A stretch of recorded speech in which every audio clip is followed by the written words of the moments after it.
क्या ट्रांसफॉर्म कर, गॉड बनना है? You are not the mind, you are not the body. ये सुना होगा, how come you are not the body? My question is this, आपके हाथ में सब कुछ नहीं है, बहुत कुछ है लेकिन बहुत कुछ नहीं है। मनुष्य कैसे पहचाने कि वह आत्मा से जी रहा है या अहंकार से? कई ट्रेडिशन में माना जाता है माइंड नहीं है गॉड। मैं ये नहीं मानती। शास्त्र बदले जा सकते हैं अगर वो मानवता की तरफ इशारा नहीं करते। पुनर्जन्म है या नहीं? नहीं है। कि कर्म और भाग्य, एक तो इनमें भेद क्या है और इनमें ज्यादा महत्वपूर्ण क्या है? कर्म ये नहीं है जिस प्रकार से हम लोग इसकी व्याख्या कर रहे हैं। मुझे जो पता लग गया वही सब कुछ है, वो फिर अंधकार है। It is all appearances within appearances. So nothing can have liberation. Ram Ram. आज हमारे साथ हरीमा जी हैं और ये मेरा सौभाग्य है कि जीवन से और अध्यात्म से जुड़े हुए कुछ प्रश्नों को पूछने का मुझे अवसर मिला है। आज हम लखनऊ में हैं। कुछ सरल से प्रश्न हैं, वही जो मेरे प्रश्न हैं, और सभी के प्रश्न होते हैं जीवन से जुड़े हुए और अध्यात्म के रास्ते पे जो लोग चल रहे हैं या कुछ खोजने का प्रयास कर रहे हैं। तो मेरा पहला प्रश्न यहाँ पे बड़ा सीधा सरल सा है कि मनुष्य कैसे पहचाने कि वह आत्मा से जी रहा है या अहंकार से? आत्मा और अहंकार में क्या भेद है? राम राम। पहली बात तो अगर मनुष्य ये जान ले कि जो आत्मा और अहंकार है उसमें कोई अलगाव ही नहीं है। मतलब अहंकार जो है वो आत्मा का एक प्रकार का, it is a configuration, it is not something separate. जब आप ये समझ जाते हैं कि हमारा जो ये बॉडी है, जो आपने ये कंपाउंडेड शरीर लिया है, ये कोई अलग नहीं है। हमारी लड़ाई तब तक रहती है इस बात पे कि हमें अहंकार से नहीं जीना, जब तक हम अपने आप को अलग समझते हैं। अभी देखो, मैं आपको एक उदाहरण देती हूँ। I will give you a metaphor. Let's see there is a river, नदी है जी। अभी नदी में जल तरंगे आती हैं बराबर। अभी तरंगे कुछ समय बाद ये समझ जाएं कि ठीक है, कुछ और भी है, और ये सोचे नहीं अब मुझे पूरी तरह से अहंकार को हटा के मुझे आत्मा के साथ सत्य के साथ चलना है। तो ये भी गलत है। इसको बोलते हैं ईगो डिसोल्यूशन, जो कि हमारे when we go in the eastern wisdom, हमारा जो विजडम ट्रेडिशन है, मतलब जो जिस पे हमारे बहुत सारे भारतीय कह लें आप, हिंद के जितने भी ईस्टर्न ट्रेडिशन है, जिसमें हम प्रकाश को लेके, बौद्ध को लेके बात करते हैं, बुद्धि को लेके बात करते हैं, तो उसमें ये सिखाया, कई सारे उसमें सिखाया जाता है कि अहंकार अलग है। तब आता है ये question, you are not the mind, you are not the body. ये सुना होगा, how come you are not the body? My question is this. तो वापस आते हैं हम लोग रिवर पे, नदी पे आते हैं। अभी ये जो जल तरंगे रिवर पे आती हैं, मतलब नदी के ऊपर आप देख रहे हैं, ये पॉसिबल है क्या बिना नदी के आना? संभव नहीं। तो इसका मतलब वो सेपरेट नहीं है। तो इसका मतलब जो ये तरंग है, मतलब ये जो शारीरिक रूप है, ये कहीं ना कहीं काम का है इस नदी के लिए। बिल्कुल। तो इसका मतलब ये एक तरह का कॉन्फ़िगरेशन है। तो आत्मा और अहंकार एक ही है मतलब? हाँ हाँ बिल्कुल। आप जिस तरह से अहम को समझ रहे हैं, अहम बहुत जरूरी चीज है, अहम रहना बहुत जरूरी, ये, लेकिन अगर आप इसको वैसे समझ रहे हैं कि ईगो इन्फ्लेशन, ये ईगो इन्फ्लेशन में नहीं जाना चाहिए। जब अहम ऐसा समझता है कि अब तो मेरे ही हाथ में सब कुछ है, मतलब लिमिटलेस। जब हम समाज में इस तरह की बातें करते हैं कि देखो तुम ऐसे कर सकते हो, सो एंड सो ने इस तरह का सिद्धि हासिल की है, जी, फिर ये हो गया ईगो इन्फ्लेशन। इन्फ्लेशन। ठीक है ना? जी, मतलब अब हमको लग रहा है कि हम ही सब कुछ है। जी, आप समझे मेरी बात? अब हम आते हैं वापस उस पे, नदी के उस पे। नदी पे जो तरंग है, तरंग ये समझना शुरू कर दे कि मैं ही सब कुछ हूँ, वो भी गलत है। वो भी गलत है, क्योंकि अब आप सोच रहे हैं कि आप लिमिटलेस है, पर ये जानना जरूरी है कि आप तो लिमिटलेस है नहीं।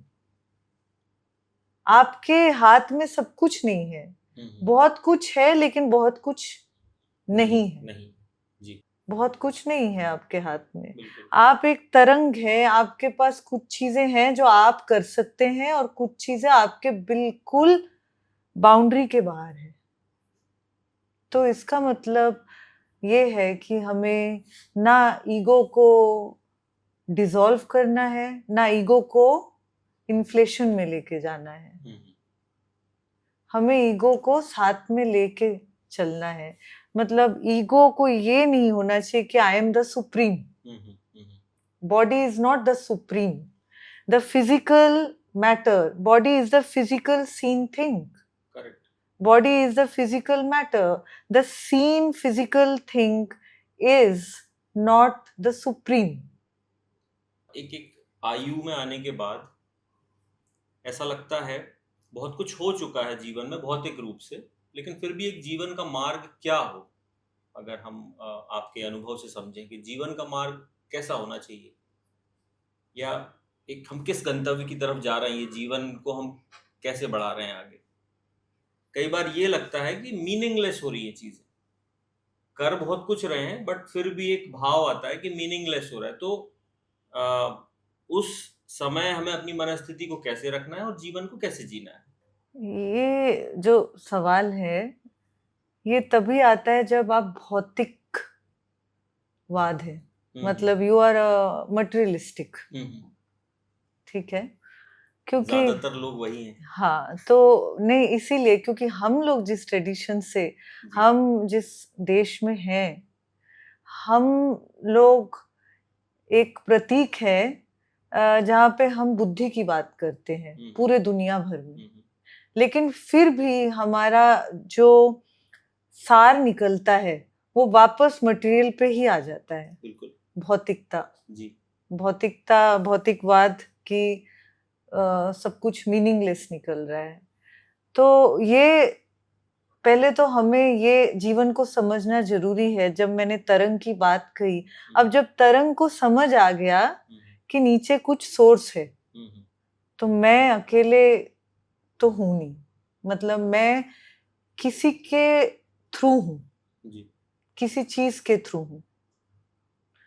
तो when the ego understands that okay, I have to cooperate, I am through something, I am the pattern of the source. Source क्या? जिस तरह से मैंने एक मेटाफोर दिया रिवर का, मतलब नदी का मेटाफोर दिया, the source, the very fabric of the universe. So the source is, let's say in the different language, whoever is going to watch this program of yours, maybe they will understand if they are very educated enough, that the source is the, I'm talking about the ontological primitive.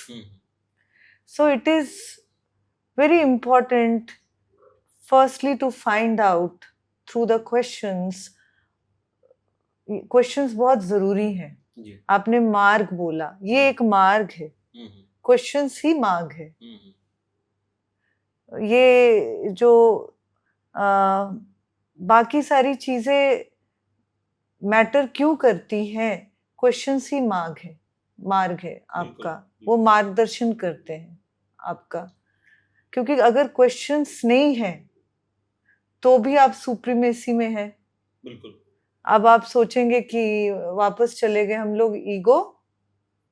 Inflation पे। Correct correct है। और अगर questions dissolved हैं, मतलब आपको जीवन का तथ्य और सब सत्य अब आप समझ रहे हैं, मुझे सब पता है, तो फिर आप ईगो डिसोल्यूशन में हैं। You're dissolving the ego, which is also not going to help you out. Correct. Because now प्रकाश कहाँ है? जिस मौके पे आपको सारे जवाब मिल गए हैं, फिर अंधकार है। True. क्योंकि अब आप बता रहे हैं मुझे सब पता है, लेकिन आप भूल गए आप तो तरंग है। तरंग को सब कुछ पता नहीं हो सकता है। बार बार आप वहीं जाए कि मैं सिर्फ एक तरंग मात्र हूं। बिल्कुल। ये जो जब सारे जवाब मिल जाते हैं ना, और हम बोलते हैं कि लाइफ इज मीनिंगलेस, किसी चीज का तो मतलब ही नहीं है, ये हम उस तथ्य से आते हैं कि कुछ में अब मुझे सब पता लग गया है, मेरे हाथ में कुछ सॉलिड नहीं आने वाला है। I am not going to get anything in solid. अगर आप इस चीज को समझे कि मैं तरंग हूं, एक प्रकार का तरंग हूं जिसका ये आकार है, ये रेस से आया हूं मैं, ये कलर है, ये मैं इस देश में हूं, और बस मैं इतना ही जानता हूं, बाकी मुझे सीख करते रहना है। ये बहुत जरूरी है एक मनुष्य के लिए, ये मार्ग, अगर वो सही में ईगो इन्फ्लेशन में नहीं जाना चाहता, ना ईगो डिसॉल्व में जाना चाहता है। सो एक्सेप्टेंस कि हम कहाँ हैं, क्या हैं, बस मेरे ये पोजीशन है, यही मेरा पोजीशन है, इससे ज्यादा मैं हूं नहीं। राइट। लेकिन फिर हम फिर से क्या करते हैं, we go way far. What we do, we start giving conclusions. हम कंक्लूजन पे पहुंच जाते, नहीं अब जो मैं बोल रहा हूं वही सत्य है, मुझे भगवान मिल गए हैं, मुझे ईश्वर मिल गए हैं, मैं ही हूं। हम तरह तरह के एक्सप्लेनेशन देते हैं, मैं ही हूं, मैं ही अवतार हूं।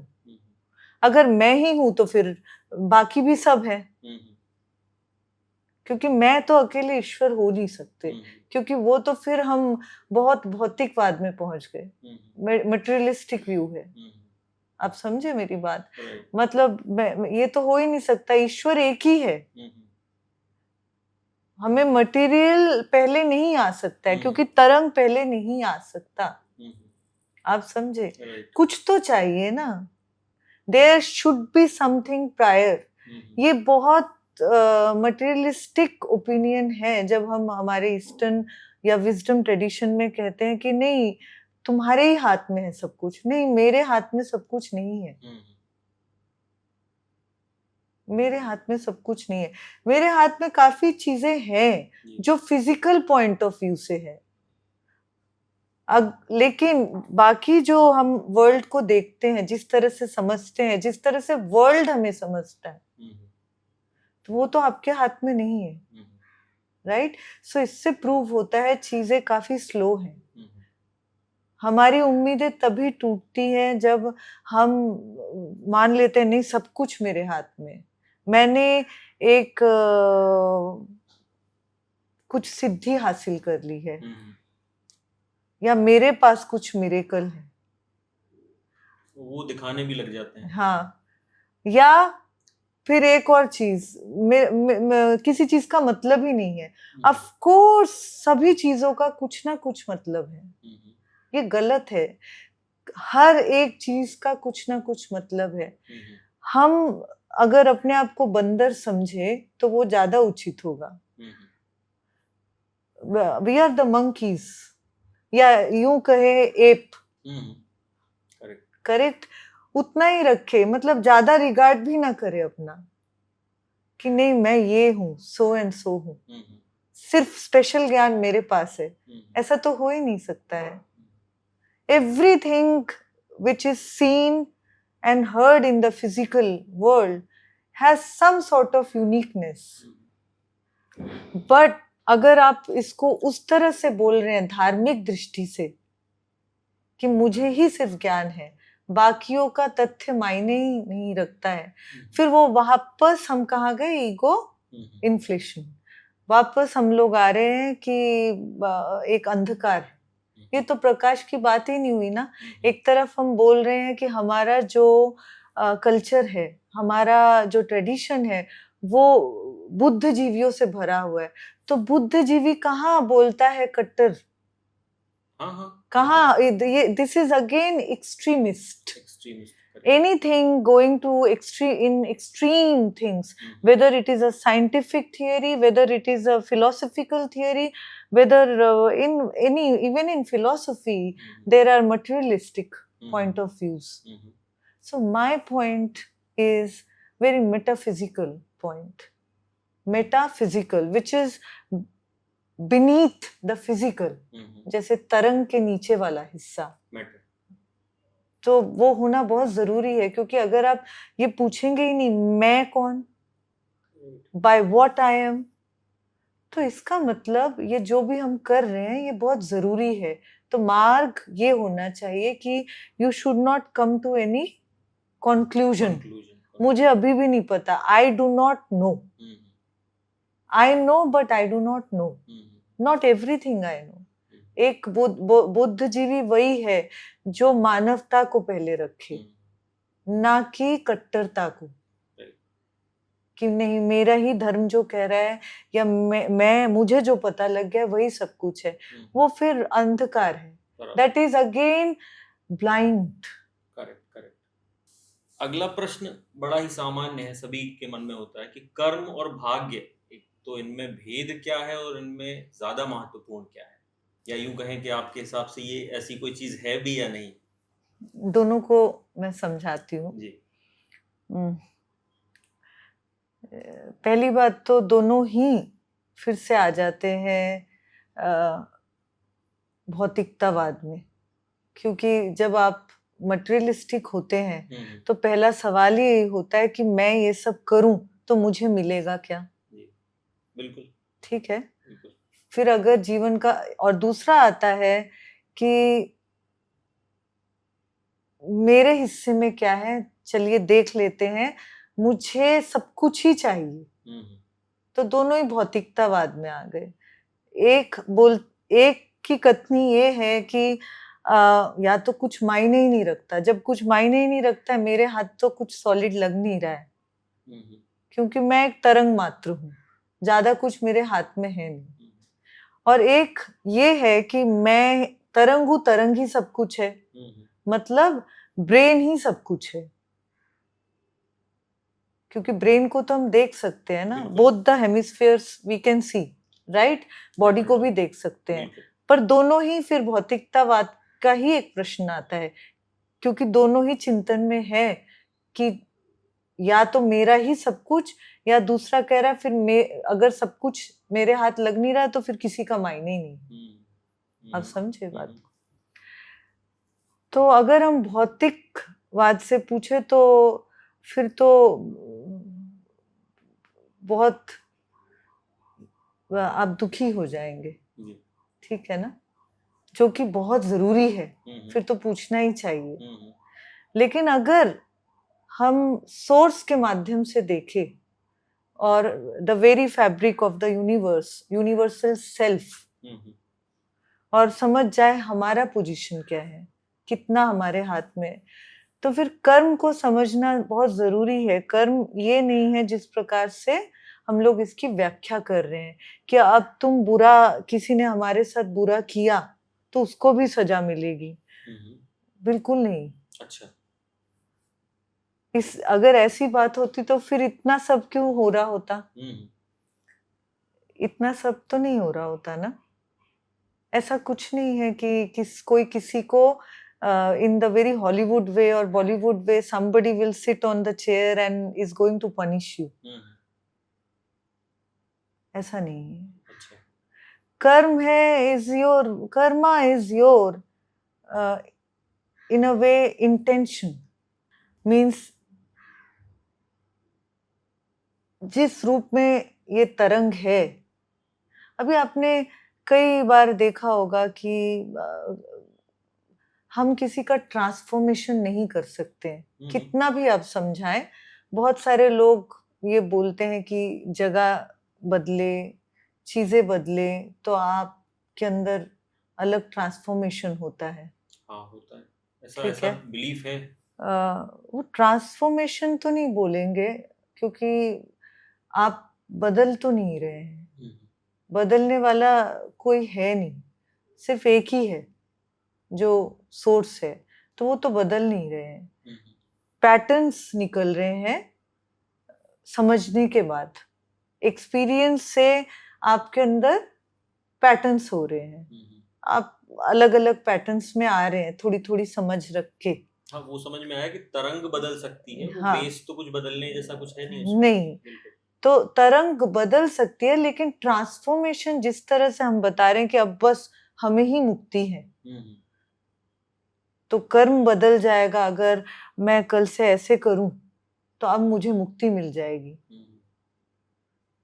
आप समझे मेरी बात को?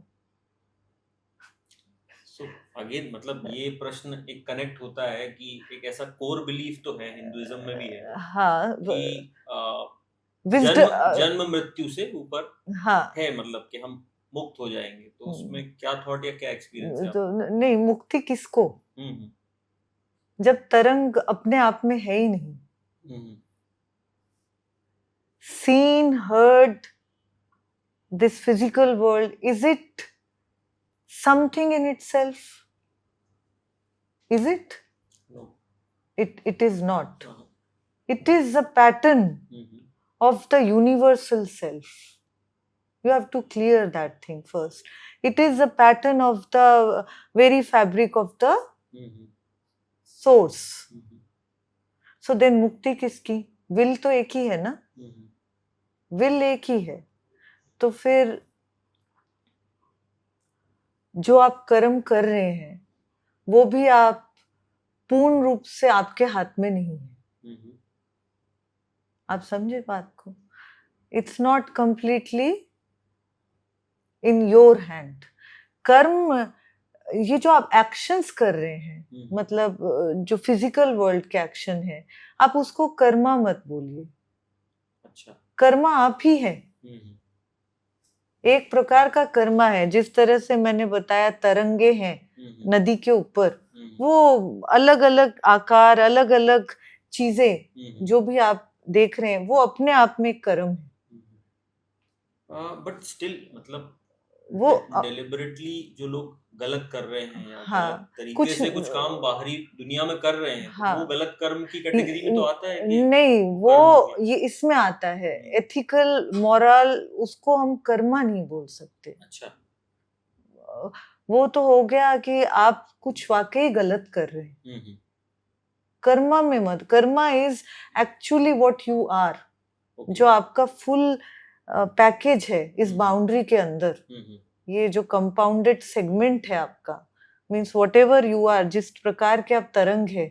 अच्छा, ये तो आपको पता ही है ना किस तरह की चीजें आप में से बह रही हैं। आप कितना भी छुपाएं सबके सामने, आपको ये मालूम है, खुद को पता होता है। हाँ हाँ, कि ज्यादातर आपका झुकाव किस तरफ है, इंटेंशन क्या है, आपके कंपाउंड में किस तरह की चीजें फ्लो कर रही हैं, ये तो आपको अच्छी तरह से, you know it very well that what you are. Correct. I am not talking about the entire thing, but somewhere there is an idea what kind of patterns are flowing through you and what you are. So that's what is karma, right, in my perspective. बहुत सारे अलग अलग traditions हैं, उनके हिसाब से अलग अलग कर्मा है, वो लोग समझते हैं। और मैं ये नहीं चाहूंगी कि वो, जरूरी तो नहीं है, जैसे मैंने बोला कि जो मेरा कंक्लूजन है उनसे मैच करे। तो ओपननेस बहुत जरूरी है। दूसरा ये भी जरूरी है कि मेरे पर्सनल इंसाइट मैटर करते हैं, लेकिन दुनिया के आगे इतने मैटर नहीं करते। क्योंकि जो सोर्स है, जो जहां से आप तरंग की तरह निकल रहे हैं, वो तो that is not personal, that is impersonal, it's all right. So इसीलिए दुनिया का नजर आपके लिए बदलता नहीं है। आपकी इनसाइट कितनी भी बदल जाए, आप जो 10 साल पहले थे या 20 साल बाद जो है, लेकिन दुनिया का नजर आपका देखना वही रहता है। बिल्कुल बिल्कुल। अगर आपसे कोई 5 साल बाद भी मिल रहा है, वो आपको वहीं से देखेगा जहां से आपने छोड़ा था। True true. ठीक है ना? एग्जैक्टली। तो पर्सनल इंसाइट मैटर करते हैं, लेकिन इतने नहीं। तो वापस आते हैं कर्मा पे। Karma is what is you are. Now coming to luck, the fortune. ये जब हम भौतिकतावाद को समझ जाते हैं कि अच्छा, मैं खुद में अलग से एक विल नहीं हूं, मैं विल का एक पैटर्न हूं। बिकॉज विल तो एक ही है, मैंने बताया। तो विल के पैटर्न के हिसाब से अगर एक मार्ग चाहिए, तो मार्ग यही होना चाहिए कि you have to remain open. There should be openness, and you should know that we all are here to serve each other, to serve each other's purpose, because we all are each other's effect. क्योंकि आप एक pattern से pattern एक effect है, computation है, right. सो हमारे अकेले के हाथ में सब लग जाए और सारा फॉर्चून मेरे पास ही आ जाए, तो ये तो हो नहीं सकता है। किसी के साथ भी नहीं हो रहा है ऐसा। तभी, और हम निराश तभी होते हैं जब हम इसको भौतिकतावाद से सोचते हैं। जब हम इसको गहराई से सोचेंगे कि मैं खुद में ही नहीं हूँ, मैं तो ये स्थायी है ही नहीं, जो ये मैं बता रहा हूँ, मैं ये कई मैओं में से, मतलब कई पैटर्न में से आ रहा है। मैं तो एक ही है जिसका भाषा मैं बोल रहा हूँ, मैं। लेकिन गहराई से देखूं तो बहुत सारे pattern are flowing through me. This is like many files, I am exploring many files. जैसे if you open up when you are doing computation, there are endless files, right? So many files are flowing through me. But यहाँ भाग्य में, जैसे आपने अभी explain किया, तो एक चीज है, जैसे हम एजुकेटेड लोगों की अगर हम बात कर रहे हैं, तो they will understand the way we are talking and discussing now. एक बात ये है कि कुछ लोग ऐसे हैं समाज में जो उतने एजुकेटेड हो ही नहीं पा रहे हैं इन बातों को समझने के लिए, इस लेवल ऑफ कॉन्शियसनेस तक पहुंचने के लिए। तो क्या वो कहीं भाग्य में कमी है या क्या है, मतलब बेसिकली? नहीं, अभी कर्म में कोई कमी उनमें नहीं है, उनके समय में है। समय आप उसको वैसे ना ले कि जिस समय उनका जन्म हुआ वो कर्म नहीं। समय की जिस तरह की तरंग वो है, जैसे आज मैंने जन्म लिया, एक पैटर्न से जन्म लिया, अभी मैं कहाँ तक पहुंची हूँ, कितना स्पेस को मैं एक्सप्लोर कर पाई हूँ, इंट्रिंसिक, इनफैक्ट यहाँ का भी और इंट्रिंसिक भी। आप समझे मेरी बात? तो ये डिपेंड करता है कि मैं कहाँ तक पहुंच पाई। चीजें इस फिजिकल वर्ल्ड में क्यों नहीं बदलती, सोचिए। यही तो क्वेश्चन है, यही तो चीज है जहां से आप पकड़ सकते हैं कि अच्छा, चीजें मेरे हाथ में नहीं है, क्योंकि दुनिया क्यों नहीं बदल रही जी। तो इससे पता लगता है दुनिया बदल नहीं सकती एकदम, और बहुत सारी चीजें रातों रात बदल जाती हैं, क्योंकि कुछ चीजें पैटर्न के, कर्म के रूप में वो वैसे ही हैं, उनके अंदर आप कुछ बदलाव नहीं कर सकते। हम यूं कहें कि जो डिफरेंट पैटर्न्स हैं वो अलग अलग जगह पे पोजीशन्ड है। डिफरेंट पैटर्न्स को आप एक फाइल की तरह देखें, फाइल्स की तरह एक सोर्स में है, उस तरह से नहीं देखे जिस तरह से you think about the source, कि हम लोगों के इसका मतलब फिर शरीर के बाद हम लोग रह जाते होंगे, तो कुछ हम उस तरह से नहीं, एक फाइल के रूप में, या आप कई तरह के वेबसाइट्स पे लॉगिन करते हैं जी तो कुछ चीजें रह जाती हैं जैसे, तो उसमें से भी आप कुछ चीजें चल रही हैं. So it is more of a like the continuation of intelligence. Crisis तब आती है, तब आपको समझ में आता है जब कुछ पैटर्न क्राइसिस में पड़ जाती हैं. जिस तरह से किसी स्पेशल लेट्स से किसी स्पेसिफिक जगह पे युद्ध हो रहा है, किया युद्ध हमने ही है, लेकिन क्योंकि अभी उस पर्टिकुलर एरिया में इससे ज्यादा एजुकेशन हो नहीं सकता है. आप समझे मेरी जी, बात? जी, जी. हाँ, तो क्योंकि वो समझ नहीं सकते हैं, बिल्कुल.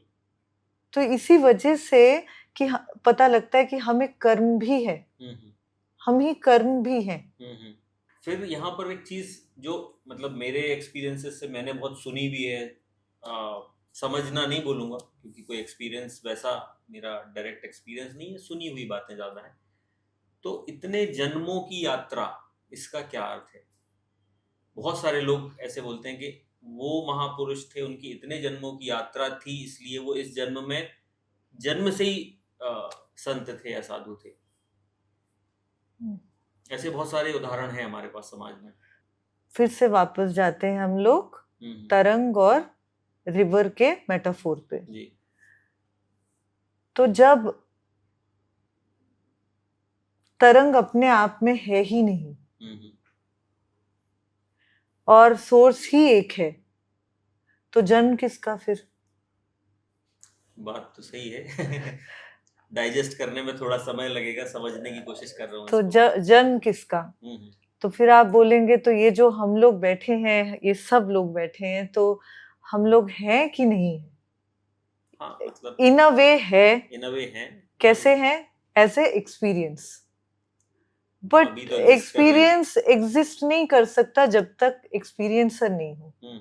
तरंग एग्जिस्ट नहीं कर सकता जब तक उसके पीछे रिवर ना हो. अभी कुछ लोग ये ना समझ ले, मैं इतनी बार तरंग और रिवर का मेटाफोर दे रही हूँ कि मैं रिवर और तरंग को, वो भी एक फिजिकल सीन है. बिल्कुल. फिजिकल सीन, फिजिकल वर्ल्ड में आता है, वो फिजिकल बॉडी है, वाटर बॉडी. मैं यहाँ पे बॉडीलेस चीज की बात कर रही हूँ. तो जब हम खुद में ही एक एंटिटी नहीं है, एंटिटी होना बहुत बड़ी बात है. मतलब आपके पास बहुत सारा मोनोपोली है. तो ईगो अपने आप में कोई एंटिटी है नहीं. Ego is actually your body. ठीक है. ये एक तरह का, ये क्वेश्चंस तभी आते हैं जब हम ये मान लेते हैं कि नहीं, हम बॉडी है ही नहीं और हम माइंड ही नहीं है, हम ही साक्षात हैं एंड हम ही विटनेस ऑब्जर्वर हैं. ऑफ कोर्स गहराई में देयर इज ओनली वन. गहराई में, एकदम तल में, तो गहराई में तो एक ही है. बिल्कुल. ठीक है ना. लेकिन तो फिर ये बॉडी क्यों है? मतलब आवश्यकता है. तरह तरह के तरंगों की एक्सपीरियंस की आवश्यकता है. राइट. तो वापस उसी प्रश्न पे आते हैं कि हम पुनर्जन्म क्यों लेते हैं. पहला प्रश्न ये है कि पुनर्जन्म है या नहीं. देखिए, in my opinion, in my thinking, in my experience, नहीं है. अच्छा. पुनर्जन्म नहीं है. Not in the way you think, और most of us they think कि मैं पहले ये था. पैटर्न का जन्म है. कुछ लॉस्ट फाइल्स, कुछ करंट टाइम, मतलब अब जो आपको जितना समझ आ गया है, एक नया कर्मा उसमें मिक्स हो जाता है. देखिए, अब हम इसको साक्षी बन के देखते हैं. चलिए, पानी है, अभी हम ही पानी है. आप 2 मिनट के लिए you just think you are the water. अब तरंगे आ रही है, अब आप किस तरह का तरंग चाहते हो, हम्म, आपके पास इतना पावर है, हम्म, आप किस तरह की तरंग चाहते हैं। ये पावर मिला हुआ है। हाँ, hmm, not in a physical sense, हम हम्म, अभी क्या है, रिवर, साक्षी, हम्म, सत्य की तरफ से देखिए इसको, जी, जो सोर्स है उसकी तरफ से आप 2 मिनट सोचिए, आप सोर्स हैं, हम्म, ठीक है, फिजिकल नहीं, आप सोर्स हैं।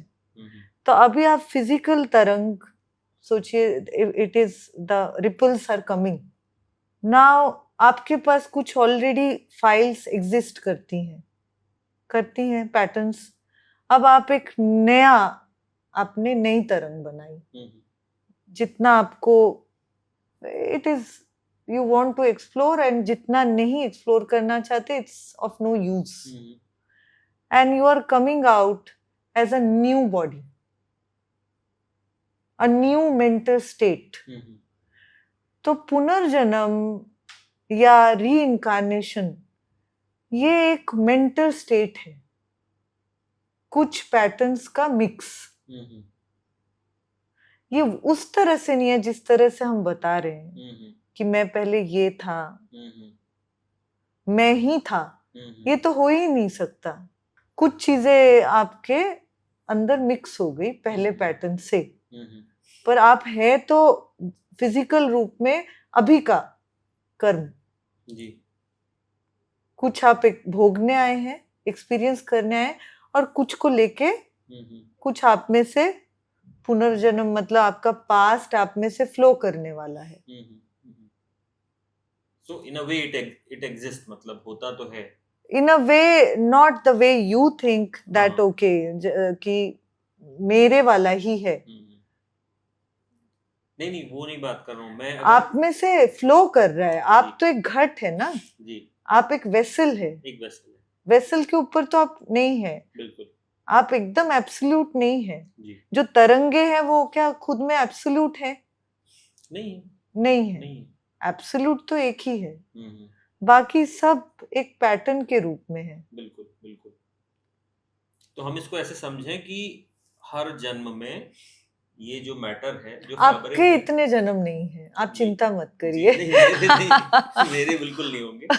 लेकिन एक जो यात्रा है, यात्रा एक ही की है, जी, यात्रा जो है हम्म, एक ही की है ना, हम्म, क्योंकि चीजें खुद में खुद नहीं है, हम्म, चीजें द्वारा है, किसी के द्वारा है चीजें, जी, पैटर्न के द्वारा कंटिन्यू है, वो एक ही इंटेलिजेंस से है, इंटेलिजेंस तो एक ही है, विल एक ही है। हम लोग जिस मिरेकल की तलाश में है कि मैं कुछ ऐसा बोल दूं कि चमत्कार है, जी, मेरा साक्षात जन्म हुआ है, मैं माफी चाहूंगी, ऐसा कुछ है नहीं। नहीं, जैसे हम एक एग्जाम्पल लेते हैं, बहुत सारा कई बार ये एग्जाम्पल आता है। मैं जैसे इंदौर से बिलोंग करता हूँ, तो बोला जाता है कि अगर दिल्ली जाना है तो सभी लोग दिल्ली जा रहे हैं, एक गंतव्य है, तो उस गंतव्य के लिए कोई आगे है कोई पीछे है। ये उदाहरण आता है, अध्यात्म से जोड़ के भी इसको बताया जाता है कि हम सभी एक गंतव्य तक पहुंचने के लिए निकले हैं। इट्स जस्ट कि कोई आगे है कोई पीछे है। अभी कोई है ही नहीं ना, अच्छा, कोई मतलब क्या, तरंग, हम्म, तो तरंग अपने आप तो नहीं जा सकता, जा सकता है तरंग अपने आप?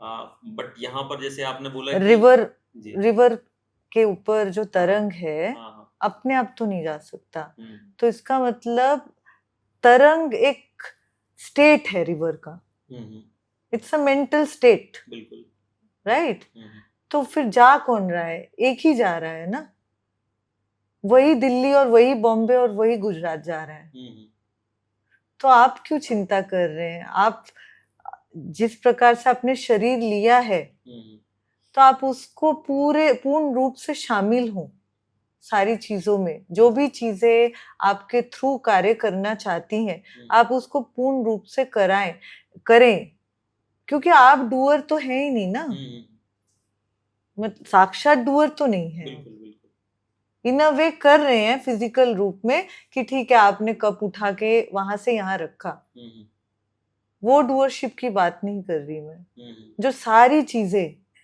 अभी तक का जो बदलाव आया है सारे सिविलाइजेशन में, इतनी सारी सिविलाइजेशंस आई, डूअर तो एक ही है, उसमें इंटेलिजेंस में कई तरह के पैटर्न है, जितना समझ में आता है बिट्स एंड पीसेस में, क्योंकि अगर डूअर को सब कुछ एक साथ समझ में आता तो फिर हम और आप नहीं होते। ये तो पूछना चाहिए फिर हम और आप क्यों हैं, इतनी सारी चीजें जो दिख रही है वो क्यों है, क्योंकि ये सब चीजें कुछ ना कुछ सोर्स के लिए मायने रखती हैं। तो फिर दिल्ली और मैं, दिल्ली में भले ही फिजिकल रूप में जा रही हूँ, लेकिन मृत्यु के बाद तो मैं वापस, मेरी ये बाउंड्री खत्म है, जो तरंग है हमेशा, अगर आप इस चीज को और गहराई से समझना चाहे, तरंग वाला जो मेटाफोर है वो बहुत अच्छा मेटाफोर है, हमेशा आप अपने आप को तरंग की तरह सोचे। तो अभी तरंग तो वापस कहाँ जाएगा, जैसी तरंग नीचे गिरती है, जब वेव गिरती है, लहर समुद्र से गिरती है, कहाँ जाती है वापस, सोर्स में, फ्लैट। बस एक एक्सपीरियंस सरवाइव कर जाता है। तो एक्सपीरियंस आपका थोड़ी ना सरवाइव कर रहा है, experience is surviving for the experiencer. तो आप एक मात्र एक्सपीरियंस रह जाता है एक्सपीरियंसर के अंदर, और एक्सपीरियंसर है कौन, एक ही। तो एक ही दिल्ली, एक ही बॉम्बे, और एक ही जा रहा है जगह जगह, पर बॉडी इतने ऐसे ही जा सकता है वो। बराबर। तो तरंग सोर्स में चली गई, तो क्या हम बोल सकते हैं कि तरंग से सोर्स तक की कोई यात्रा है? नहीं। अच्छा। क्योंकि तरंग अपने आप में नहीं है। अगर हम तरंग को ये बोले, ये सवाल फिर से भौतिकतावाद का आ जाता है, क्योंकि हम तब बोल सकते हैं कि अगर तरंग से चेतना आती, तरंग से चेतना नहीं है, चेतना सार्वभौमिक है, चेतना पहले है, क्योंकि तरंग बिना चेतना के तो आता ही नहीं ना, एग्जिस्ट ही नहीं करता। हाँ, तो फिर तरंग अगर खुद में होता, तरंग पहले होता, तो हम ये बोल सकते थे कि चलिए तरंग से कुछ हो सकता है। जो चेतना पहले है, उसके बाद तरंग है, तो इसका मतलब जो फिजिकल वर्ल्ड है, the seen things, the heard things are the mental states, not literally or not in the literal sense physical state. They are the shared experience of mental states, shared experience of many files. बराबर। But free will तो है ना यहाँ पर, decision making तो है। ये जो हम फ्री विल को समझते हैं, इन अ वे है भी और इन अ वे नहीं भी। क्यों? क्योंकि विल ही मैंने बताया एक है। क्या आप सूर्य बना सकते हैं? नहीं बना सकते, लेकिन आप वहां से ये लाइट बंद कर सकते हैं। ये सूर्य जो इस रूम में है, इतने सारे प्रकाश कर रखा है, जो हमने बनाया है, मानवता ने जो बनाया है, जिन जिन चीजों का हमने आविष्कार किया, वो कर सकते हैं आप, क्योंकि उतना आपके हाथ में है। पर आप सूर्य तो नहीं बना सकते, चंद्रमा नहीं। आर्टिफिशियली हम लोग क्रिएट कर सकते हैं, जैसे हमारे वैज्ञानिक कर रहे हैं।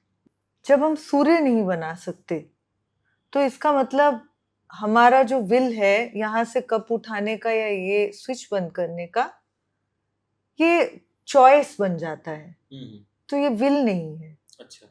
क्योंकि चीजें हैं मेरे सामने, ये लोग हैं, आप हैं, हम सब एक दूसरे के सामने हैं इस समय, बहुत कुछ है। ये विल नहीं है कि अभी मैं अगर जाके कोई भी ये किताब उठाती हूँ वहां से या कुछ भी करती हूँ, ये विल नहीं है, ये मेरा चॉइस है, जो कि ये फिजिकल बॉडी के अंडर आता है, क्योंकि मैंने ये बॉडी लिया है, ठीक है ना, तो ये फिजिकल बॉडी के अंडर आता है, तो मैं ये चीजें कर सकती हूँ।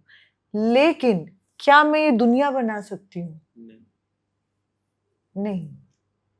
टू सम एक्सटेंट जो क्रिएट कर रही हूँ मैं, तो इसीलिए तो वो जरूरी है ना, क्योंकि मैं सिर्फ एक जरिए के थ्रू मैं आ रही हूँ, हम्म, मैं खुद में तो नहीं हूँ ना, बिल्कुल, मैं ग्रेट नहीं हूँ कुछ। Right right right. जब हम ग्रेट समझ लेते हैं तो फिर हम सोचते हैं कि हमारी मुक्ति, हम्म, अब तो जीवन चाहिए ही नहीं, हम्म, जीवन से नाराजगी, या फिर चाहिए तो सब कुछ ही चाहिए। बिल्कुल। तो भाव मतलब यहाँ भाव वाली ही बात है कि भाव ये रखना है कि हम कुछ नहीं कर रहे हैं। भाव ये रखना है मैं खुद में कुछ नहीं हूँ, जी। मैं चीजों के द्वारा हूँ, और एक ही तल चेतना के द्वारा हूँ। जी। तो जब आप ये समझेंगे कि मैं तरंग हूँ, मैं किसी चीज के द्वारा हूँ, चाहे आप उसको किसी भी तरह से उसकी व्याख्या करें, या आपके रिलीजन, कल्चर, ट्रेडिशन, या आपके बौद्ध पे निर्भर करता है कि आपकी बुद्धि कहाँ तक विकसित हुई है। तो यहीं पे तब हमारी बात आ जाती है कि जैसा आपने बोला कि काफी लोग तो एजुकेटेड हो नहीं पाते, कोई बात नहीं, जितना वो है उनके लिए उतना ही कर्म था। अगर सभी लोग सभी चीजों को समझ जाएंगे तो फिर ये दुनिया की आवश्यकता क्यों है? क्योंकि यूनिफॉर्मिटी नहीं हो सकती।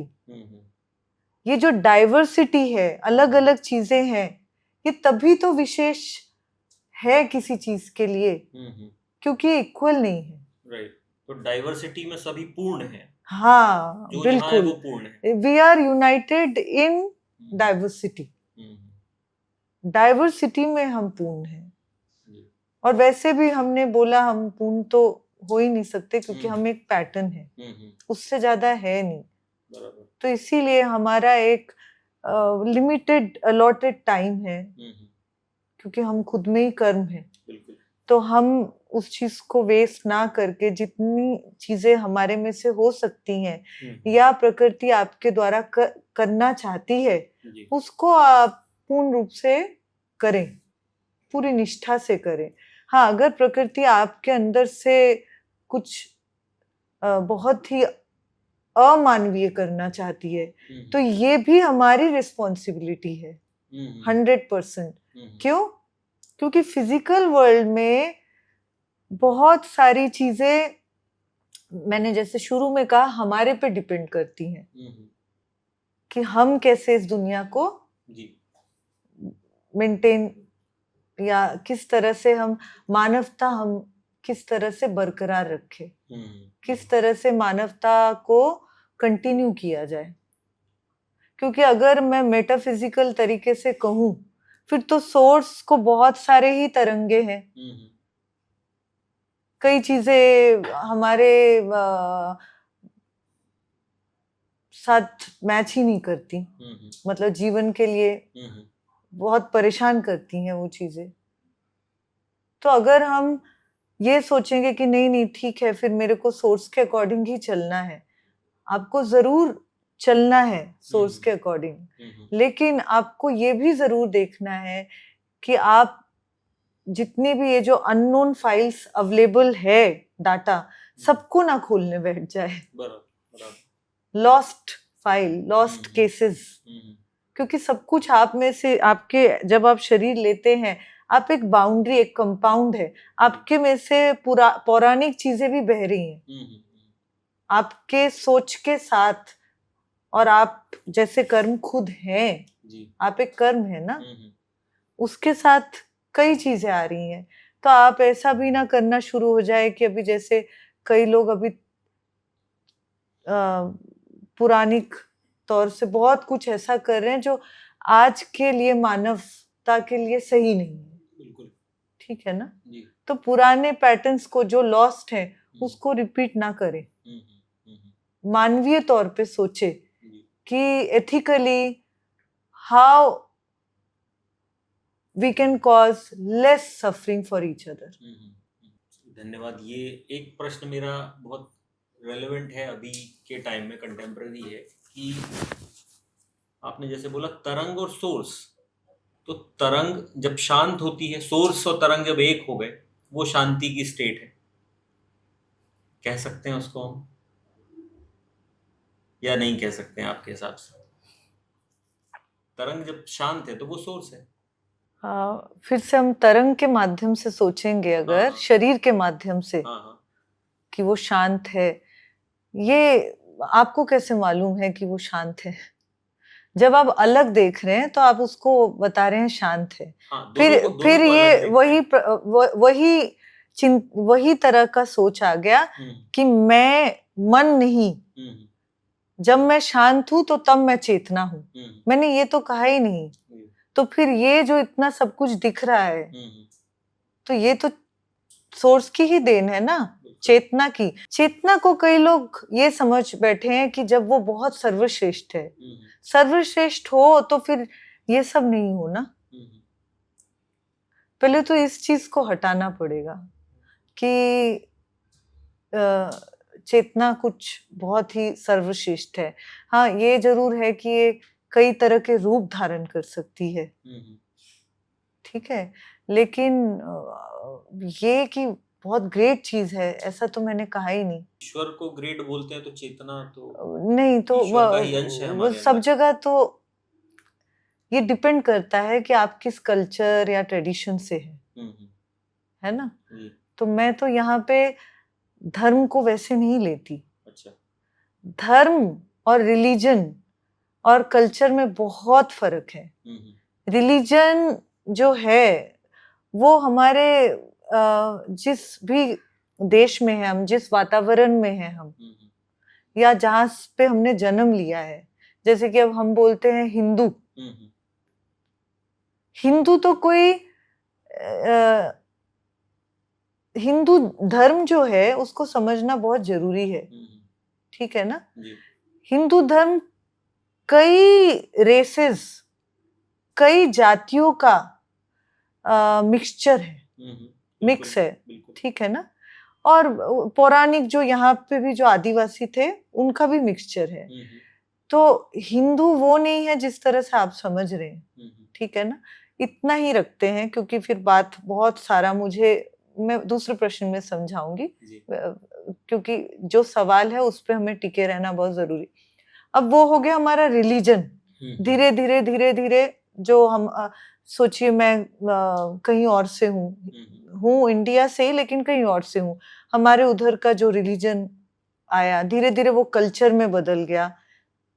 जैसे हमारे परदादा लोग, एक प्रकार का कल्चर आ गया उसमें, ठीक है ना। तो उसमें अगर हम सोचे रिलीजन और कल्चर के माध्यम से कि तब बोलते हैं अरे भगवान सर्वश्रेष्ठ है, तुम तो कुछ भी नहीं हो। बिल्कुल मैं कुछ नहीं हूँ, सर्वश्रेष्ठ मतलब वो श्रेष्ठ है क्योंकि वो एब्सोल्यूट है। लेकिन अगर हम इसको कुछ द ग्रेट, मतलब उनसे ज्यादा एथिकल कोई है नहीं, उस वे से बोल रहे हैं, तो ये बिल्कुल ही शायद हमने उनको समझा नहीं है। ये शायद थोड़ा सा हम ज्यादा कर रहे हैं। We are pulling it way too far. Don't go in the extreme way. If God was this great, then these things will not be there. अभी हमारे कई wisdom traditions में जो बौद्ध से जुड़े हुए हमारे ट्रेडिशन है, कल्चर है, जितने भी ट्रेडिशंस हमारे इंडिया में डेवलप हुई हैं इतने 4000 सालों में, कई ट्रेडिशन में माना जाता है माइंड नहीं है गॉड। मैं ये नहीं मानती, क्योंकि मैं कह रही हूँ माइंड ही, जो मन है वही चेतना है। मन है वही चेतना है। मन ही चेतना है। मन ही चेतना है। चेतना मतलब जैसे मैं आपको समझाती हूँ, चलिए लेट्स से एक एक्सपेरिमेंट करते हैं। 40 मल्टीप्लाइड बाय, आप जवाब नहीं दे, 9 कितना होता है? आपको अगर मालूम भी है तो आप जवाब नहीं दे। 40 को अगर हम मल्टीप्लाई करते हैं 9 से, तो जिसको जवाब मालूम है बहुत बेसिक है ये। बिल्कुल 9 से मल्टीप्लाई करेंगे तो कितना है, कोई जवाब नहीं देगा इसका। अभी मन में आपके प्रश्न उत्तर आ गया होगा जी। आ गया। चलिए थोड़ा आगे बढ़ते हैं इसको। Let's take little more difficult one. 395 को आप मल्टीप्लाई करें 275 से। जवाब मालूम है तो फिर भी नहीं बताना है। अब आप जो पहले वाला था, क्योंकि उसका अपने भौतिक रूप से, फिजिकल रूप से प्रैक्टिस किया है, तो वो आपको मालूम है। बिल्कुल। ये हो गई इस प्रकार की मेमोरी, जो कि ब्रेन से बोथ द हेमिस्फेयर्स समवेयर, जैसे ब्रेन स्ट्रोक में आपकी मेमोरी जितना आपने यहाँ का सीखा है। अब आती है बारी जो मैंने बाद में बोला, थोड़े डिफिकल्ट, उसको थोड़ा सा मैंने और वास्ट कर दिया, तो उसमें आप गिनना शुरू हो गए। ठीक है ना, आप गिनना शुरू हो गए। That needs calculation. हाँ, तो उससे हमें क्या पता लगता है कि there is something mental.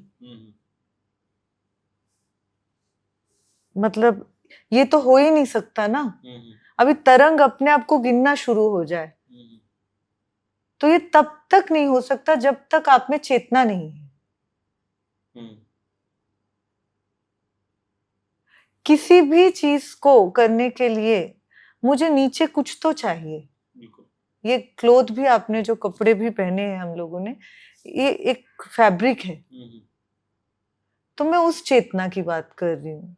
I am talking about the ontological primitive, the source, very source of fabric, the baseline. जब आप बेस लाइन को सिर्फ इतना ही लेते हैं और आप सर्वश्रेष्ठ ना माने, बस ये जाने कि वो किसी तरह से श्रेष्ठ है, क्योंकि वो मेंटल है, तो मेंटल से हम बहुत कुछ क्रिएट कर सकते हैं, पर आप नहीं कर सकते। आप उसको फिजिकली जितना चाहते हैं आप क्रिएट कर सकते हैं, लेकिन जिस तरह से मिरेकल को बताया जाता है, कि बहुत जगह पे बताया जाता है, जो कि दुख की बात है, मेरे मुट्ठी में ये है, फिर मैंने, this is all trick, this is all trick. और क्योंकि बहुत सारे लोग मान लेते हैं इसको, तो उसमें भी हम ये नहीं बोल सकते सबको कि बुरे हैं, कि हाँ लोग बदल क्यों नहीं रहे, क्योंकि जैसा मैंने बताया, तरंगे कैसे बदल सकती हैं, क्योंकि वो खुद में कर्म है। ये तो बहुत कम है कि जो सारे स्पेस को एक्सप्लोर कर रहा है, जिसमें फिर वो भी वैसा ही कर्म है, जिसमें ये गुण होगा कि वो बहुत कुछ बदल सके, फिर उसमें ये यूनिकनेस है, तो वो भी एक तरह का कर्म है। वो वाला कंपाउंड, वो वाला बॉडी, उसमें ये यूनिकनेस है, शार्प है और शार्प है। बाकी ये तो नहीं है कि सारी तरंगे इतनी शार्प हो, इसीलिए तो चीजें इतनी जल्दी नहीं बदलती, इसीलिए हम वही गाना गाते रहते हैं। अभी अभी मन और चेतना एक ही बोल दिया आपने, तो क्या चेतना और आत्मा को हम अलग अलग देख रहे हैं या एक ही है वो भी? ऑफ कोर्स एक ही बॉडी, उसी का बॉडी, आत्मा की ही बॉडी है ना जी। आत्मा, चेतना, प्रकृति, मैं उसको अलग नहीं देखती, बिल्कुल नहीं देखती, क्योंकि आप जितना अलग देख रहे हैं, फिर आप भौतिकतावाद में जा रहे हैं, फिजिकल, क्योंकि आपके फिजिकल अंडरस्टैंडिंग है। क्योंकि मैंने बोला वी आर एप्स, तो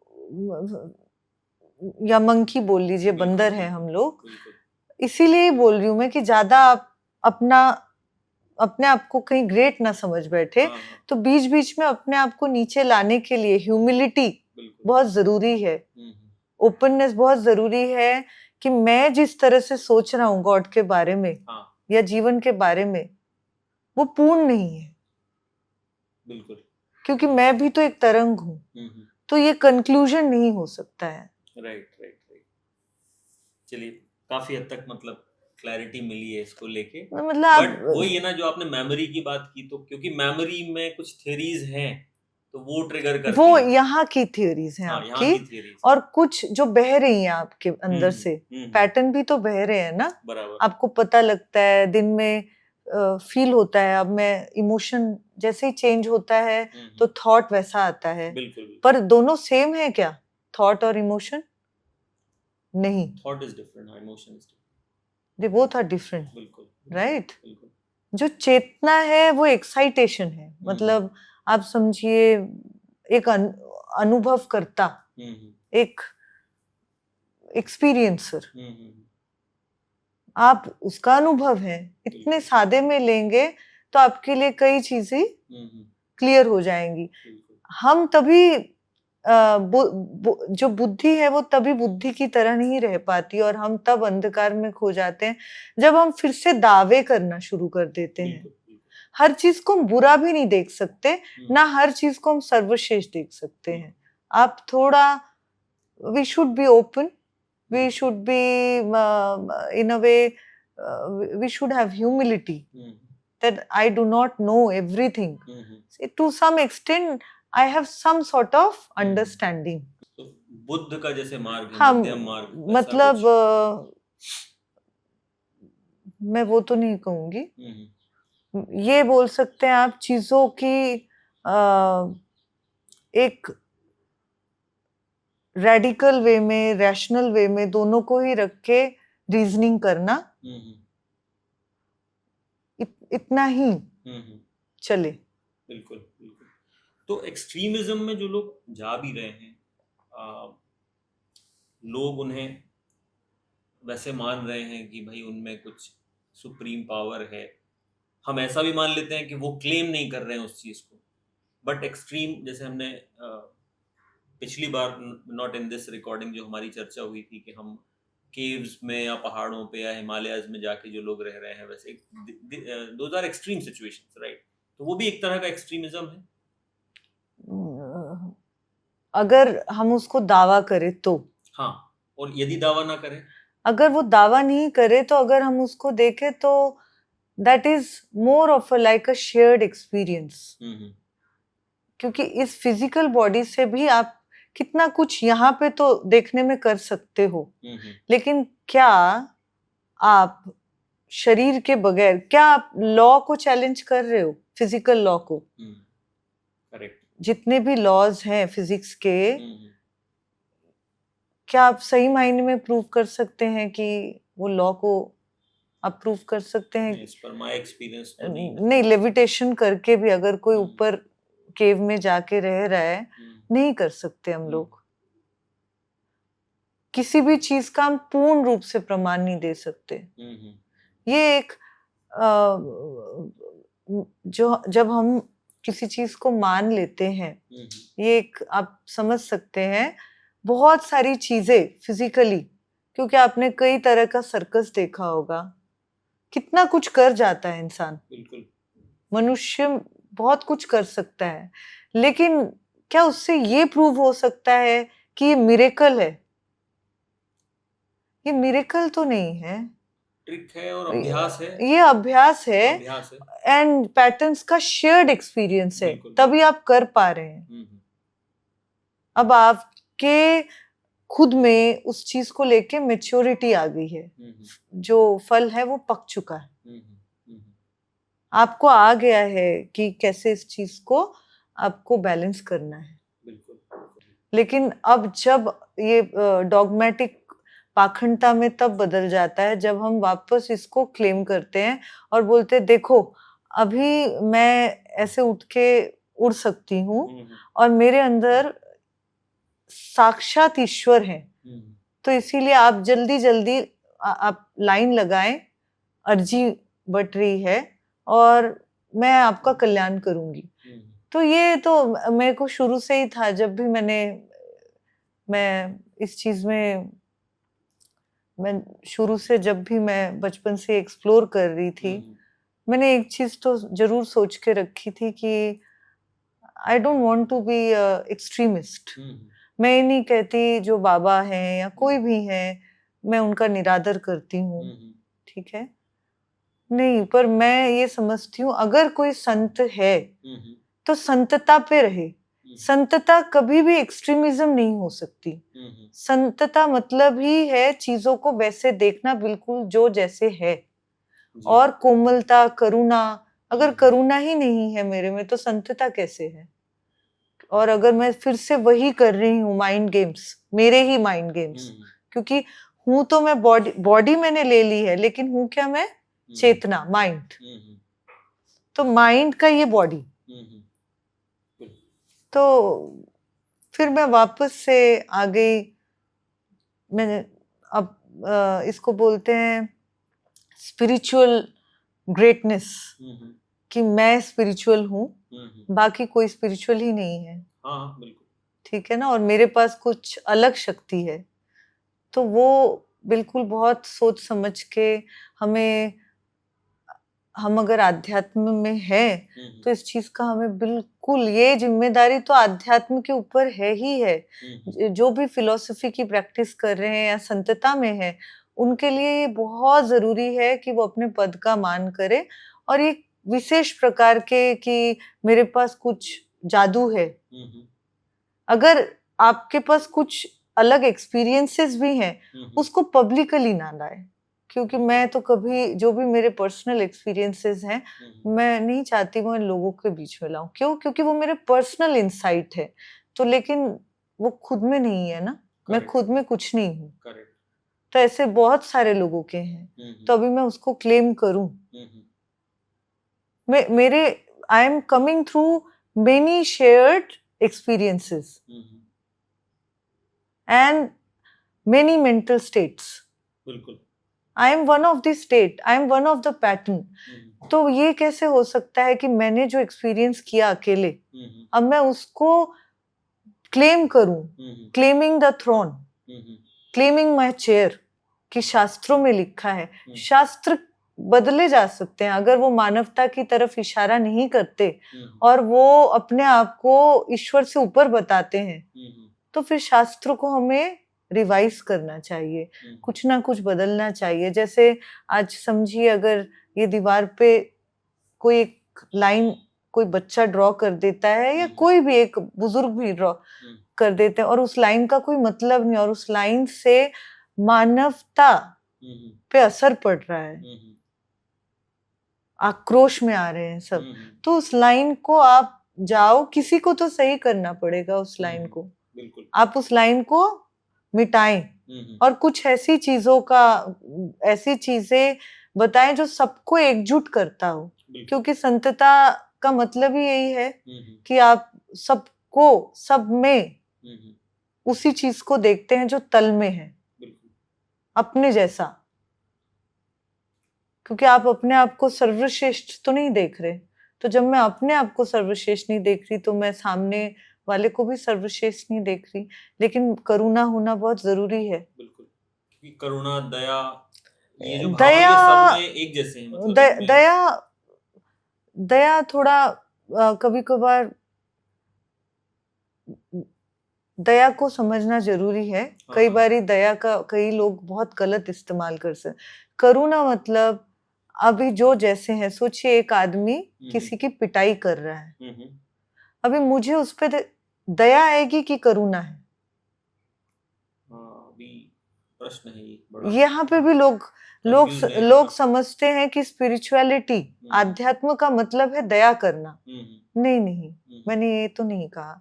आध्यात्म मतलब जो जैसी चीज है उसको वैसे देखना। दूसरा, मुझे कुछ ज्यादा आता नहीं है, कंक्लूजन में नहीं पहुंचना, हमेशा बुद्धि की तरफ, प्रकाश की तरफ जाना और किसी भी चीज को क्लेम नहीं करना। अभी आध्यात्म में ये भी है, सभी चीजों को कोसते नहीं रहना, लेकिन सभी चीजों की तारीफ भी नहीं करना। आप उसको वैसे ही देख रहे हैं। अब वो इंसान किसी की पिटाई कर रहा है तो आप उसमें अगर आध्यात्म, अगर आप फिलॉसफी को कर रहे हैं, फिलॉसफिकली स्पिरिचुअल है, जैसे मैं जिस चीज को कर रही हूँ, मैं यही कर रही हूँ, मैं स्पिरिचुअलिटी को वैसे नहीं देखती जैसे ये बता रहे हैं। रिलीजन है वो तो स्पिरिचुअलिटी नहीं, वो रिलीजन है। वो तो रिलीजन कल्चर में बदल गया है, और कल्चर जो अभी अधर्म में बदल गया है।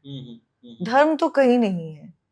धर्म मतलब आप चीजों को एथिकली और चीजों को बराबर समझे, तो ये धर्म की बात कर रही हूँ मैं, कि मैं जिस तरह से देख रही हूँ वो आदमी किसी को मार रहा है खड़े होके, अब मुझे दया तो नहीं करनी है, ठीक है, लेकिन मुझे करुणा भी है कि उसकी जो मानसिक स्थिति है वो किस स्टेट पे है कि वो ऐसे कर रहा है, ये भी समझना जरूरी है। दूसरा, वो जैसे है मैं पहले उसको वैसे ही देखूं, जज ना करें उसको। हाँ, जज इन द सेंस अभी वो मार रहा है तो पहले तो मैंने ये देखा उसने मारा है, तो उसकी सजा उसके अकॉर्डिंग है, बिल्कुल, ठीक है। उसके बाद मैं, क्योंकि उसने ये फिजिकल मूव किया है, तो फिजिकल मूव से मैंने उस चीज को जो जैसे है उस उतना ही जज किया है। जजमेंट तो है, जजमेंट तो है, क्योंकि तभी तो आप समझ रहे हैं ना, हर चीजें जजमेंट में ही है। ये भी एक गलत हमारे परिभाषा में है कि जज ना करो, जज करो, जज कर रहे हैं तो चीजें बन रही हैं, क्योंकि आप तो नहीं कर रहे हैं, आपका फिजिकल बाउंड्री भले ही कर रहा है, लेकिन मेंटल है ये जजमेंट, कई चीजें आपके द्वारा है, आप पूर्ण तो है नहीं, ठीक है ना। तो जज आप जरूर करो कि इसने मारा है, तो अभी उस चीज की सजा, लेकिन आप अपने हाथ में ना लो। क्यों? क्योंकि अभी वो समय, अभी हम लॉ में हैं, अभी we are in the physical world, हर जगह पे हमने एक लॉ बनाया है ताकि मानवता बरकरार रहे, कोई भी किसी के साथ गलत ना करे, तो वो एक लॉ तो रहेगा ही ना। उसके बाद आती है सारी चीजें, अब आप उसकी कहानी सुनेंगे, वो अपने बारे में बताएगा चीजें, तो आप फिर भी दया में नहीं जाए, आप करुणा रखें। करुणा मतलब एक मानवता रखें कि ठीक है, ये भी हो सकता है इसकी मजबूरी है, लेकिन जो चीजें हैं, महाभारत होना था तो कई बारी हमें अपनों से भी लड़ाई करनी पड़ती है, करनी पड़ती है। तो कई बारी हमें संतता, अगर हम संतता में हैं, करुणा जरूर रखना है, लेकिन जो जरूरी है, अगर कहीं पे आग लगी है तो आप पानी तो डालेंगे ना, कि संतता ये है कि मैं सिर्फ बैठ के देखूं, नहीं, मैं सिर्फ साक्ष्य कर रही हूँ, मैं तो मैं में नहीं हूं ना, मैं एक ही है, विल एक ही है। बिल्कुल, समझे आप? बिल्कुल, ये क्लियर है। चलिए, तो अब हम रिलीजन की तरफ नहीं जा रहे हैं, लेकिन फिर भी नाम जप की बात बहुत ज़्यादा है कि पर्टिकुलर नाम, और नाम को भी जैसे कि आपने पहले भी मुझे बताया है प्रीवियस डिस्कशन में कि नाम इज साउंड, तो ऐसे पर्टिकुलर कुछ साउंड्स हैं या किसी भी नाम को वो साउंड समझ के जपा जा सकता है? इसमें आपका क्या सोचना है? अभी देखिए, शायद पहले हमने जो डिस्कस किया, कहीं ना कहीं मुझे लगता है आप उसको समझ नहीं पाए हैं। अभी नाम क्या है? फिजिकल है, भौतिकतावाद में ही आ गया, ठीक है।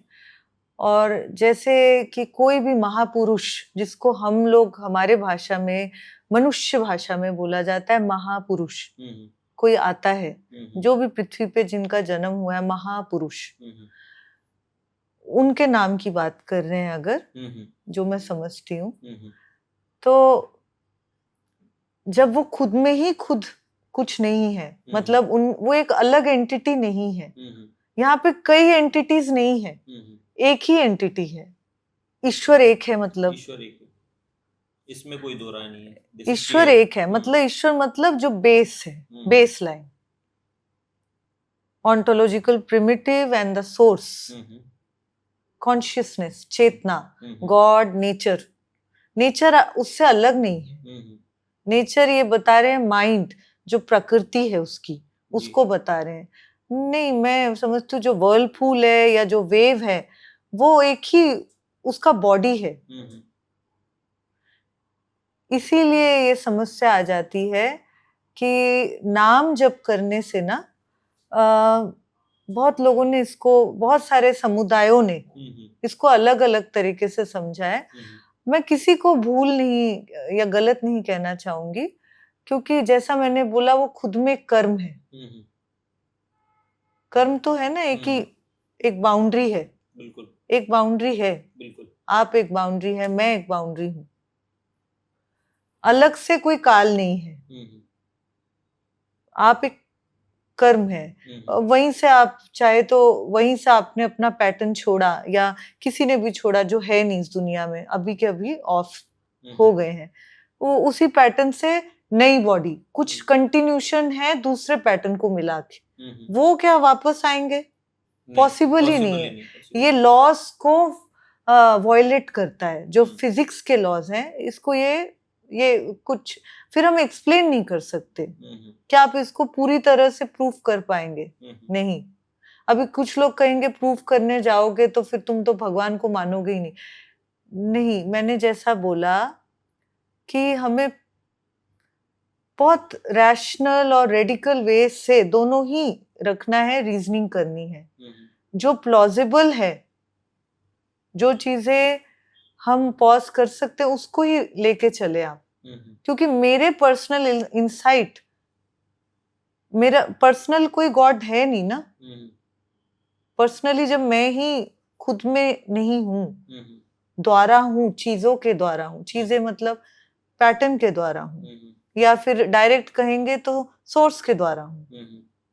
समझे आप? सोर्स के द्वारा। हाँ, तो सोर्स के द्वारा हूँ। अगर डायरेक्ट, एकदम डायरेक्ट करना है तो सोर्स के द्वारा हूँ। तो आप समझेंगे तो जो महापुरुष हैं, जितने भी महापुरुष हैं, कुछ किसी के शार्प इंटेलेक्ट है, कुछ एक्स्ट्रा ऑर्डिनरी बिहेवियर है, लेकिन जिस तरह से हमें बताया जा रहा है, कोई फिजिकल लॉज को, जो फिजिक्स के लॉज हैं, उसको क्या वो महापुरुष, जितने भी महापुरुष हुए हैं, सच में क्या आपने देखा है उन्होंने फिजिकल लॉस को क्रॉस किया है? नहीं। क्या हम सूर्य पे यहीं से मैं अभी जा सकती हूँ? जिस तरह से व्याख्या की गई है, तो मैंने देखा नहीं है। और इनफैक्ट जो मेरे पर्सनल एक्सपीरियंसेस भी हैं, जिसका मैं मुझे नहीं लगता वो जरूरी है दुनिया के लिए, बिल्कुल नहीं। वो मेरे बाउंड्री में हुए हैं, लेकिन उससे कुछ ऐसा नहीं हो सकता है कि मैं दुनिया के लिए वो जरूरी है। आप समझ रहे हैं? मैं एज अ कर्म जो हूँ, जो मेरे थ्रू प्रकृति करना चाहती है, वो ज्यादा जरूरी है मेरे पर्सनल इंसाइट से। चाहे वो कितना भी मैं अभी यही बोलती रहूं कि मेरे साथ इतना सफरिंग हुआ है, ये सब हुआ है, तो फिर तो मैं वापस से, अब मैं ये बोल रही हूँ भौतिकवाद में जो फिजिकल देखा मैंने, मैं एंटायरिटी तो नहीं हूँ ना मैं एंटिटी हूँ, ना मैं एंटायरिटी हूँ, ना मैं एंटिटी हूँ। ठीक है ना? तो फिर जो भी महापुरुष हैं, तो उनका नाम भी संपूर्ण नहीं है, एब्सोल्यूट नहीं है, क्योंकि कोई भी चीज एब्सोल्यूट नहीं है, सब कुछ के द्वारा है। ठीक है ना? सब कुछ के द्वारा है या सोर्स के द्वारा है। तो नाम जप जो है, हमारे संतों ने या महापुरुषों ने या उनके लीनिएजेस, they have given it for a reason to stable your mind, because there are lot of questions. So अभी हमने वो questions को stop करने का कोशिश किया है। तो हमने natural way जो है, नेचर का, प्राकृतिक तरीके को हम stop कर रहे हैं। हम लोग यहीं पे इस फाइल को क्लोज करने की कोशिश कर रहे हैं, फिर भी फाइल क्लोज नहीं होती, क्योंकि कितने भी नाम वाले लोग हैं, वो कुछ और ही तर्क लेके बैठ जाते हैं कि अब मेरे को पता है ईश्वर क्या है। सब नहीं, मैं फिर से दोहरा रही हूँ, सब नहीं, not all, many of them they know, they might understand, they may be very clear that what I'm talking about. They don't think the way the God is explained. तो नाम जप आपको मन को स्थायी करने के लिए काम आता है, ठीक है। और ये कई लोग सोचते हैं ना चमत्कार हो गया, मैंने नाम जप किया तो फिर से वही बात आ गई कि मतलब इससे फिर हमारे चरित्र की पहचान है कि वापस हम भौतिकतावाद में आ गए, फिजिकल उसमें मटेरियलिस्टिक कि मुझे कुछ मिलेगा। या तो आप स्थायी करने के लिए मन को नाम जप कर रहे हैं या कुछ पाने के लिए कर रहे हैं। कुछ पाने के लिए कर रहे हैं तो वापस आपने जीवन को समझा ही नहीं, क्योंकि जीवन सिर्फ मेरे और आपके खुद के अकेले के लिए नहीं है। हम एक दूसरे के माध्यम से आए हैं। We are the effect of each other, so we are here to serve each other. एक दूसरे के लिए किसी ना किसी काम के लिए हैं, तभी जाके ये जो चेन है, बिकॉज इट्स अ कॉम्प्यूटेशन। ये जितना भी कॉम्प्यूटेशन है ये रिड्यूसिबल है, लेकिन वो एक चीज जो तल है वो रिड्यूसिबल नहीं है। आप समझे मेरी बात? In my perspective how I see नाम जप, नाम जप को अगर आप मिरेकलस और अंधविश्वास से ना देखे तो एक योग की तरह है, एक मेंटल एक्सरसाइज है कि आप नाम जप करके एक स्थायी जो ये प्रश्न है उसको बंद कर रहे हैं। लेकिन मेरा प्रश्न ये है, आप प्रश्नों को बंद क्यों कर रहे हैं? क्योंकि अगर आपका ब्रेन ये साइंटिफिकली प्रूवन है और आप अभ्यास भी करके, अगर आप किसी बच्चे को एक ही चीज कराते रहते हैं तो उससे आपका जो ब्रेन है, या उससे आप ये बोले आपका जो बौद्ध है, बुद्धि जो है आपकी, वो डंप हो जाएगी। तभी तो आप में इतना आक्रोश आ रहा है, क्योंकि आप है तो एनर्जी। बिल्कुल। आपने अपने अंदर जितना भरा हुआ है उसको एक्सप्लोर ही नहीं किया है। यू हैव नॉट रिवील और अनवेल्ड योर सेंसेस।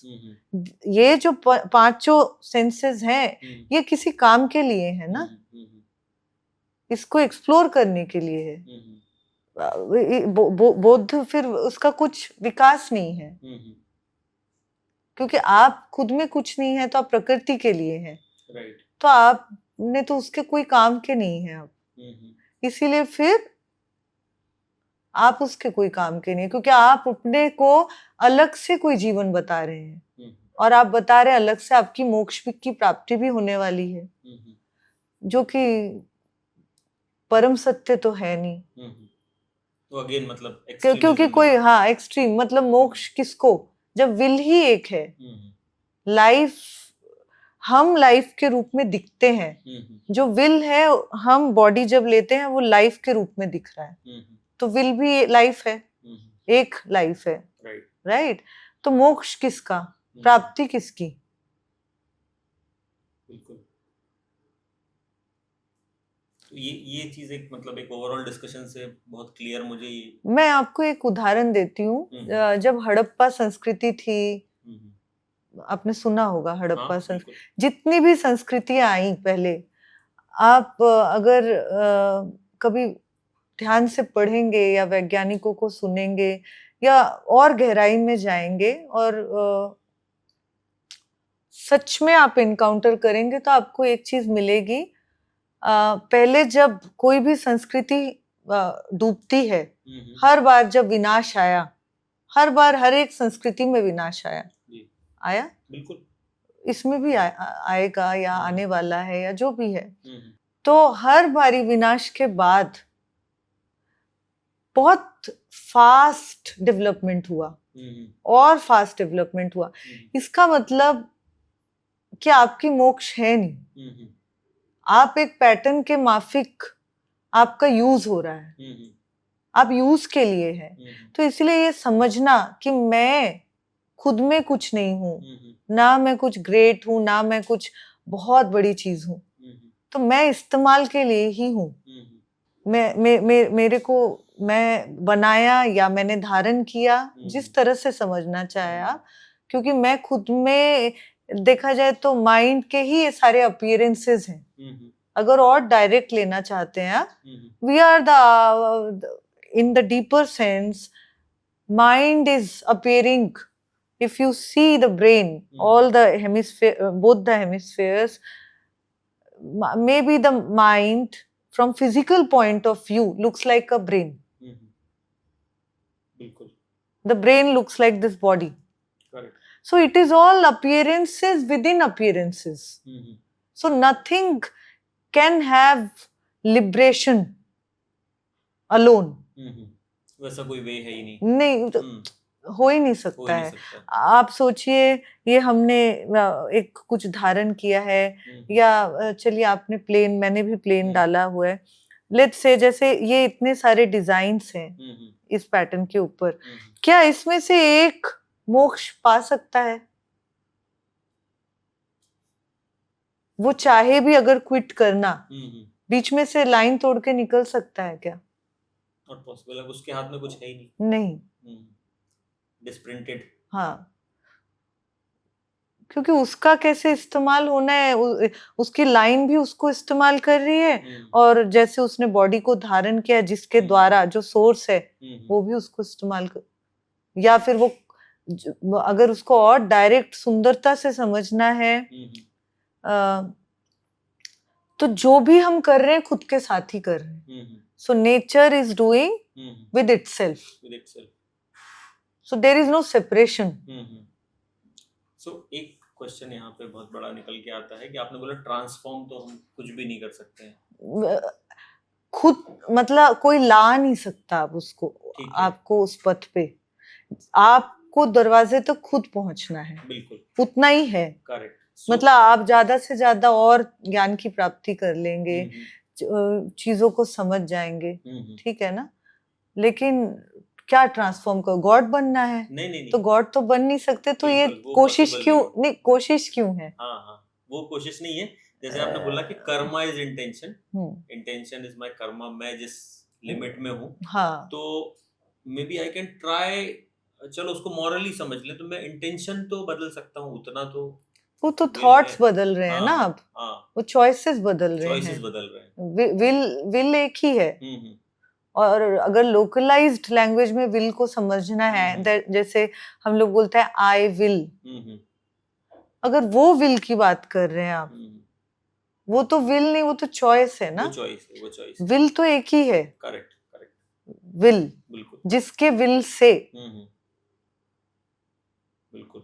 तो मानवता के लिए तो ये जरूरी है कि वो जो अगर इंटेंशन इतना रियलाइज हो गया है कि अगर इंटेंशन में कुछ गड़बड़ी है, उस कर्मा में गड़बड़ी है, तो उसको तो करेक्ट किया जा सकता है. मानवता के लिए लोकलाइज्ड पॉइंट ऑफ व्यू से, फिजिकल पॉइंट ऑफ व्यू से, ये तो मानवता की ही जिम्मेदारी है.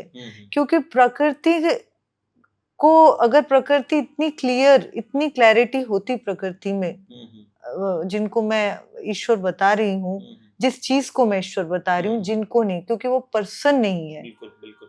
पर्सन हम हैं, क्योंकि हम कई पर्सनैलिटी हैं, कई चीजें हम में से, तो पर्सन एक बाउंड्री. तो जिस चीज को अगर समझ नहीं है, मतलब क्लैरिटी नहीं है, तभी इतनी कंफ्यूजन है, तभी इतनी विविधता है, तभी we are seeing so many colours, so many races, so many things, all kind of madness, chaos. तो अभी देखिए, आ जाते हैं फिर से मंकी के बात पे. बंदर हैं हम या एप है, क्योंकि ह्यूमिलिटी रखना बहुत जरूरी है. जब भी हमारा दिमाग यहाँ चढ़ जाए, हमें बहुत हम फूल जाए, ईगो इन्फ्लेशन, तब हमें अपने आप को वापस ये समझना चाहिए, अरे मैं बंदर से ज्यादा कुछ नहीं हूँ, इससे ज्यादा तो कुछ नहीं हूँ. कितने भी बड़े, सोचिए आपको कितनी बड़ी आध्यात्म की या कितने बड़े ज्ञान की प्राप्ति हो गई हो, आप अपने आप को तुच्छ ही समझे. बहुत जरूरी है. तब आप और सवालों का जवाब पाएंगे. तो अगर मैं मंकी हूँ, बंदर हूँ, तो बंदर की दृष्टि से अगर देखें तो आते हैं कुछ और जानवरों पे. क्या आपने जंगल में देखा है किस तरह से शेर या कोई भी प्रेडेटर एक बहुत ही लाचार दूसरे जीव को, जानवर को, उसका शिकार करता है. और एक नहीं, कई बार 50 या पूरी झुंड होती है, खा रहे होते फूड है हैं, उनका। फूड भी है और इसी तरह से उसकी प्रवृत्ति भी है, बिल्कुल, बिल्कुल, शिकार। बिल्कुल। तो अगर ईश्वर को ये प्रकार की समझ होती तो वहां पे ये क्यों हो रहा है? करेक्ट। अब हम ये बोलेंगे वो इविल है, शैतान है, नहीं, मतलब सिर्फ जानवर में ही इविल है।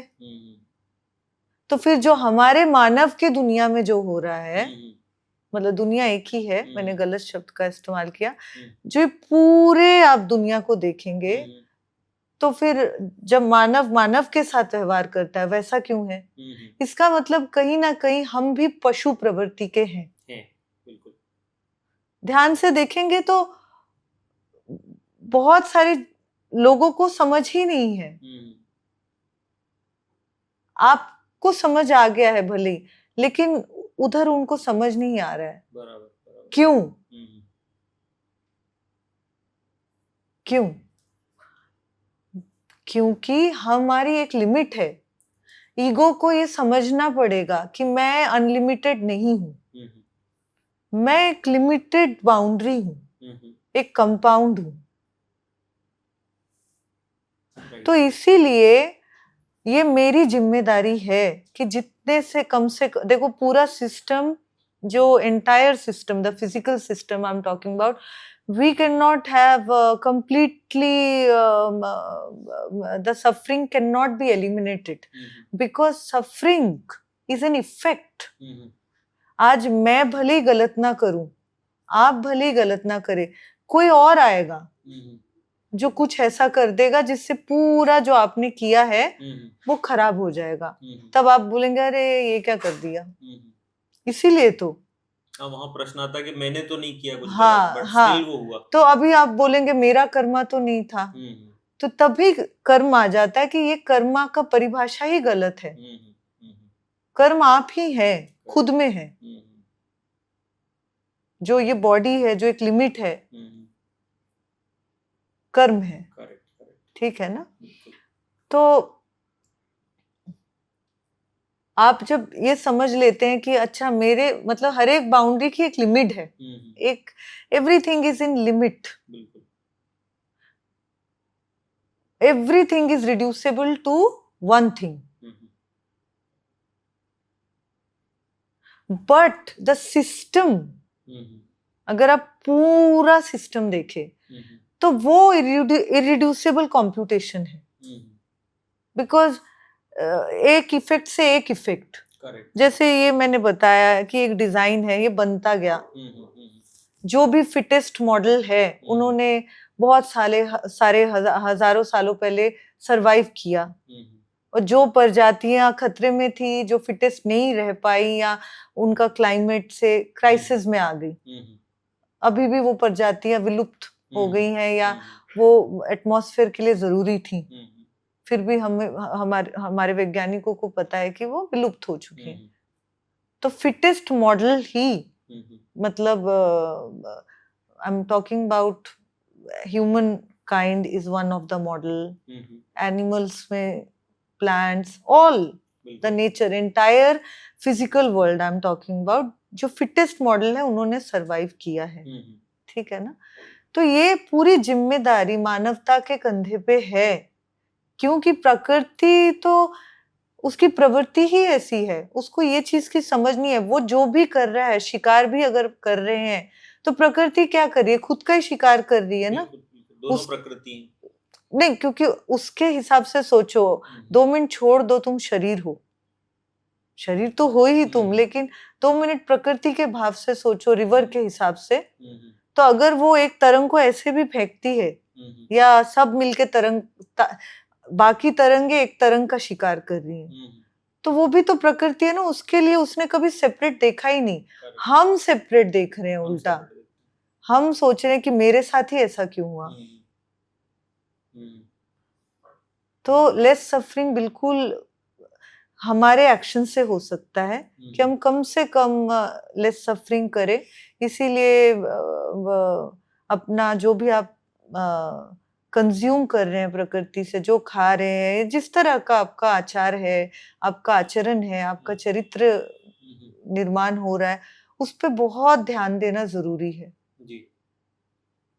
ये चीजों पे आप हमेशा देखें, अटेंशन पे करें। और मैं ये भी बताऊंगी अनुराग, सब कोई अटेंशन नहीं कर सकते, क्योंकि सब कर्म है, तो उनका अटेंशन ही कहीं और है। करेक्ट करेक्ट, बिल्कुल। कई बार आप उनके सामने बोल रहे होते हैं और उनके अंदर कुछ चल रहा होता है, केओस चल रहा होता है, क्योंकि अब वो बॉडी तो है, लेकिन जितने भी उनका ब्रेन जो है एक लिमिट में है,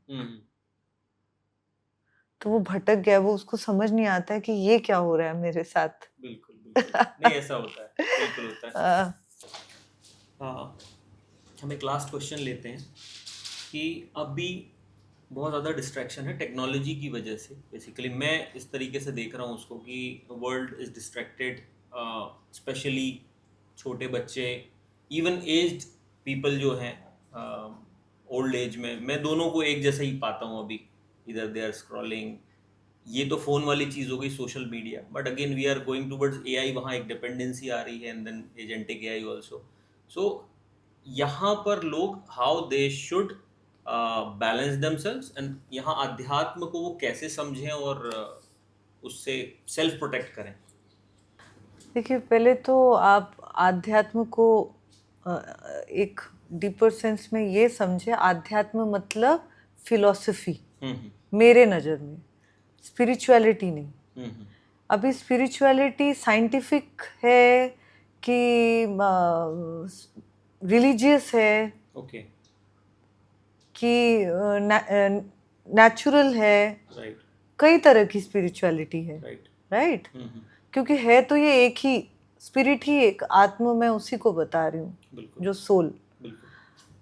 तो जब आप डिस्ट्रैक्शन पाते हैं टेक्नोलॉजी को, क्योंकि आप इसको अपने टाइम फ्रेम के हिसाब से सोच रहे हैं, आप करंट टाइम फ्रेम के हिसाब, कुछ नए बॉडीज को पूछिए आप, वो कैसे देखते हैं, जितने भी यूथ है, क्योंकि उनको कुछ और ही दिख रहा है। तो हम अपने लिमिटेड ईगो कि इसका कोई मतलब नहीं है, हम चाह रहे हैं हमारे हिसाब से जो यूनिवर्सल सेल्फ है, जो प्रकृति है, वो पीछे चली जाए। क्या ऐसा हो सकता है? नॉट पॉसिबल, क्योंकि मोक्ष तो है नहीं। अगर हम, तभी तो हम ये बातें कर रहे हैं कि पीछे जाए।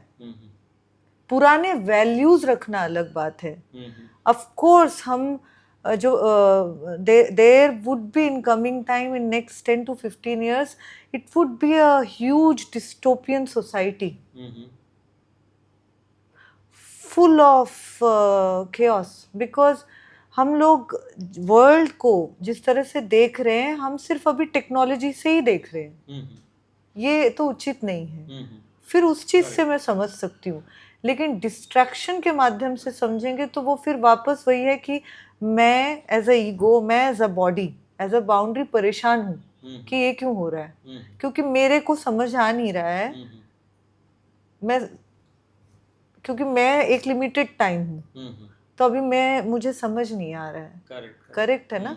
तो आप अगर करंट जिसने, क्योंकि ये इफेक्ट के हिसाब से ये निकलता गया है, जैसे मैंने आपको बताया इस डिजाइन में, तो अभी यहाँ वाला बंदा, उसके लिए ये बहुत मायने रखता है। तो टेक्नोलॉजिकल इन्वेंशंस होना बहुत जरूरी है, लेकिन इन्वायरमेंट को ध्यान में रख के, प्रकृति को ध्यान में रख के, क्योंकि इन्वेंशंस तो हो जाए, लेकिन अगर हम ये बातें, हम ये भूल जाएं कि प्रकृति भी हम ही हैं तल में, और ये सब कुछ भी प्रकृति है, तो कहीं ना कहीं अगर हमारे जो अनुमान है, जो मेजरमेंट्स हैं, हम अपने आप को ही नुकसान पहुंचा लेंगे। वातावरण में भी वो हुआ ही है। हाँ, वो तो हुआ ही है और दिख रहा है। और जो लोग ये मानने को रेडी नहीं है कि एनवायरनमेंट पे असर नहीं पड़ा है, जैसा मैंने बोला, आप बुरा ना माने, क्योंकि सबकी जो बुद्धि का एक लिमिट है, तो आप कुछ कर नहीं सकते, आप बस हाथ जोड़ सकते हैं कि मुझे क्षमा कर दे, ज्यादा तर्क में ना पड़े, नहीं मैं ही सही बोल रहा हूँ, कई बार आप टाइम वेस्ट कर देंगे, है ना? तो इसीलिए टेक्नोलॉजी बहुत जरूरी है बहुत ज़्यादा ज़रूरी है टेक्नोलॉजी का आना, लेकिन एक अनुमान में रख के, और बिल्कुल चिढ़े नहीं अगर कुछ लोग फ़ोन पे हैं। हेल्थ पे ज़रूर असर पड़ेगा, लेकिन क्योंकि हम इवोल्यूशन ने कई तरह के रूप को वो किया है। ऑफ कोर्स अगर कोई बोले कि ह्यूमन फॉर्म से फिर आगे जाने वाले हैं क्या हम लोग, ऐसा मुझे लगता नहीं है। ये ज़रूर हो जाएगा कि हमारे समझने की शक्ति या कुछ चीज़ें हमें और डीपर सेंस में आ जाए, ठीक है ना? जी। एक टाइम आएगा कि हम सैचुरेटेड हो जाएंगे, क्योंकि हम सोचेंगे चलो फिर टेक्नोलॉजी ही करते हैं, ह्यूमन की क्या आवश्यकता है, बिल्कुल। मैं ही मैं। और वो इस तरह का इमेजिनेशन है भी कहीं ना कहीं। नहीं होगा ये तो, क्योंकि वापस भौतिकतावाद, मटेरियलिस्टिक, करेक्ट। जो लोग जैसे आईआईटी में भौतिकतावाद को ही ऊपर रखते हैं, बिल्कुल। कि अगर तुम सुन सकते हो, देख सकते हो, तो वही मेन है। मतलब देखने वाली चीजें मेन है, पर देखने वाली चीजें मेन नहीं है ना, मैंने बोला ना। बिल्कुल। धन्यवाद हरिमा आपका। और आज मेरा ये सौभाग्य है कि मुझे बहुत सारे प्रश्नों के उत्तर मिले। मैं ये नहीं कहूँगा कि सब कुछ समझ पाया, प्रश्न अभी भी जारी रहेंगे, लेकिन आज बहुत हद तक क्लैरिटी मिली, तो आपका बहुत बहुत मैं धन्यवाद दूंगा। और ये मेरे लिए एक अवसर है कि मैं आपके साथ बैठा और इस तरह का आज वार्तालाप हुआ। निश्चित रूप से मुझे लगता है बाकी सभी लोगों को भी इससे काफ़ी ज्ञान मिलेगा और आगे मार्गदर्शन मिलेगा। पूरा नाम हरिमा प्रियंका है। अच्छा। हाँ जी। क्यों ये ज़रूरी है प्रियंका बोलना भी, हरिमा प्रियंका? कई बार फिर से लोग इसको गलत समझ लेंगे, क्योंकि this can again become like a cultism, babaism, which I am not. हरिमा मुझे सब प्यार से बोलते हैं जी। इन चीज़ों को सहज से समझाने के लिए, लेकिन मैं वास्तविकता में प्रकृति ही हूँ, आपके जैसी ही हूँ, ठीक है? कोई ज़्यादा तो कोई कुछ कम लेके गुण बैठा है, ठीक है ना? जी जी। तो हरिमा प्रियंका। जी जी। तो हरिमा राम प्रियंका राम। जी का बहुत बहुत धन्यवाद। राम राम।